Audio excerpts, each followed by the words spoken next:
Uncle ಒಂದ್ ಸ್ವಲ್ಪ ಇಲ್ಲಿ ಎಲ್ರು ಜಗಳ ಆಡ್ತಾವ್ರೆ, ಒಂದ್ ಸ್ವಲ್ಪ ಬೇಗ ಬರ್ತೀರಾ?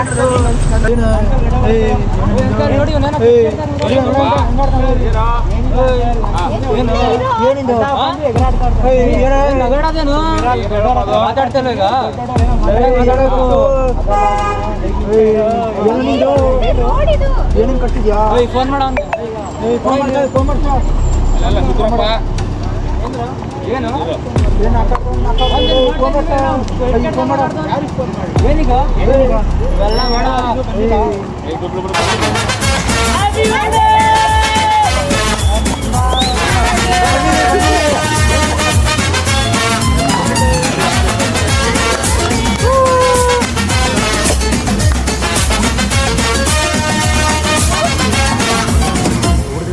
ನೂರಾರು ಕಾಲ ಸುಖವಾಗಿ ಬಾಳು. ಹ್ಯಾಪಿ ಬರ್ತ್ಡೇ ನಿನ್ನ ಬಾಳು ಬೆಳಗಾಗಬೇಕು. Happy happy birthday.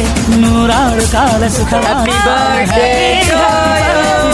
ನಿನ್ನ ಬಾಳು ಎಂದು ಬೆಳಗಾಗಬೇಕು. Happy happy birthday. ನೀ ನಡೆಯ ದಾರಿಯಲ್ಲಿ ಕನಸುಗಳು ಚೆಲ್ಲ